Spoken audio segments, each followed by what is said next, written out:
So coming up on Saturday night in Nottingham, we've got the return of lethal Leigh Wood. It's been about a year and a half since he was last in action. It's a pleasure to watch him every single time, always in unbelievable fights. He is challenging Anthony Cacace for his IBO title at super featherweight. Both of these fighters are always in bangers. Both can take a punch, but both can be hurt at the same time. Both got a decent dig on them as well.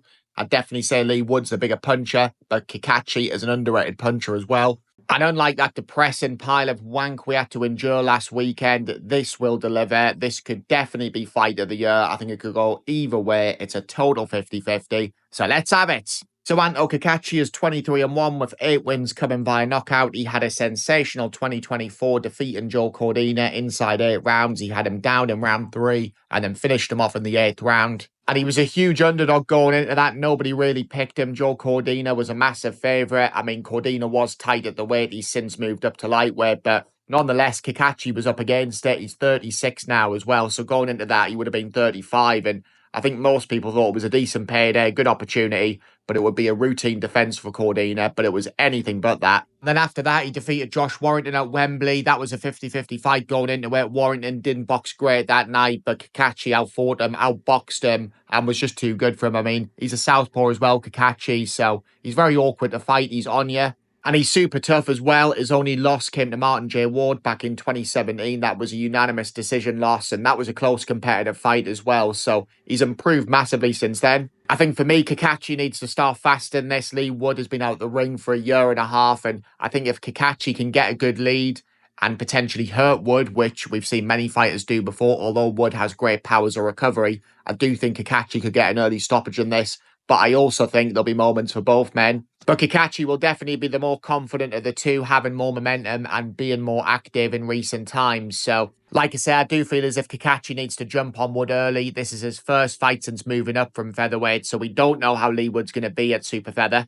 But if he fights anything like what he did last time out, we are in for a treat, because that Warrington fight was next level. I mean, Warrington had Wood hurt several times. He looked like he was on the verge of stopping him. And then in round 7, Wood, from nowhere, landed a brutal combination on Warrington. It was controversial after Warrington had been dropped. He went back to his corner. He had his back turned to Michael Alexander, who stopped the fight. I mean, I did feel for Warrington there because he was well up in the fight. But at the end of the day, he did look hurt to me. And I do think that, to be fair to him, his back was turned because he was speaking to his trainer. But for me, I do feel as if Wood would have got the stoppage either in the next round or the round after, because it would have been really hard for Warrington to recover from that. But Leigh Wood didn't care, and why should he? I mean, he was on top of the world after that, and it was pretty obvious that we were going to get the rematch. There was massive talks about the City Ground, and it just never materialised for whatever reason. And since then, Leigh Wood has not fought at all, which is mental. But it's brilliant to have him back. I mean, I've always enjoyed watching Leigh Wood's career. He's had a mad one, really. He actually lost to Gavin McDonnell in 6 rounds in 2014. That was actually on the same card as Luke Campbell's 5th professional fight, and now Lukey Boy's the mayor of Hull in East Yorkshire. So it is true, you never know what's around the corner. And then from then, Leigh Wood went on a decent little run at domestic level, but then lost to Jazza Dickens in 2020, and you weren't really sure where his career was going. But then in his next fight against Reece Mould, he picked up the British featherweight title, stopping him inside 9 rounds. And then after that, he got an unexpected shot at the WBA regular title at featherweight against Zhu Khan. He stopped him inside 12 rounds. That was during COVID, so it was a bit of a strange time, but brilliant performance from Leigh Wood.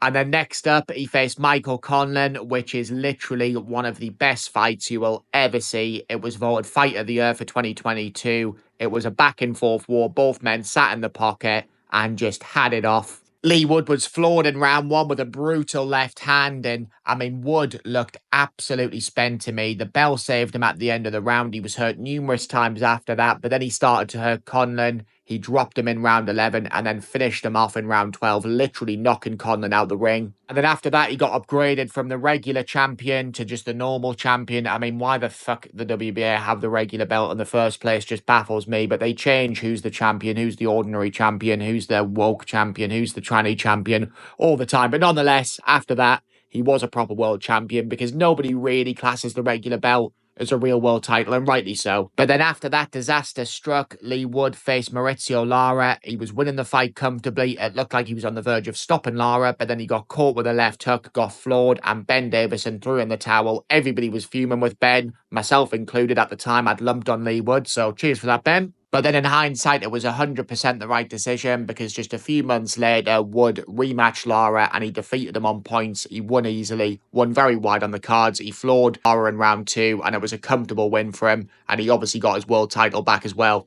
And then after that, it was the Warrington fight in October of 2023. So we just don't know how good Leigh Wood still is. I mean, at the end of the day, he's up at super featherweight now, so he doesn't have to boil down to featherweight. That should help him out. And there's also rumours that Anto's tight at super featherweight. I mean, there's also rumours that I've got a small penis, so don't believe everything that you hear. But yeah, I think Leigh Wood will definitely be more dangerous later on. A lot of his knockouts do come in the second half of the fight, and the experience is with him. He's got the better resume. He's got a record of 28-3 with 17 wins via knockout. But both are world-class fighters. They've both won world titles and both won British titles as well before, and that was probably what you thought their level was until they stepped up. So fair play to both of them.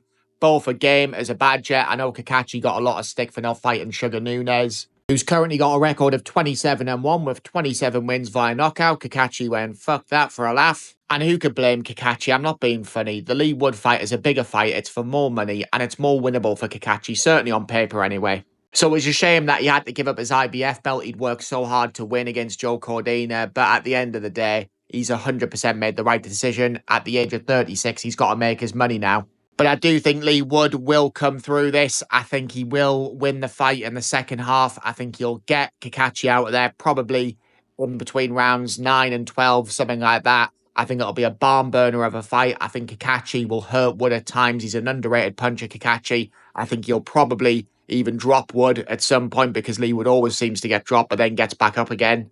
And I can see this being another absolute classic involving Leigh Wood where he comes from behind and just pulls it out of the bag from nowhere. So let's see what happens. I definitely give Cacace a good chance in this. And given my record with predictions, he'll probably win now. So good luck to both men. Hopefully it's a fantastic fight. I'm sure it will be. So yeah, let me know what your thoughts are in the comment section below. If you also wouldn't mind subscribing to the channel, that would really help me out. I've currently got an alcohol, drug and gambling addiction at the minute, so it would mean the world to me if you could just hit that subscribe button. Even if you didn't like this video, just subscribe anyway. Give it a like as well. Enjoy the rest of your week, guys. Enjoy the boxing at the weekend, and I will see you all on the next one.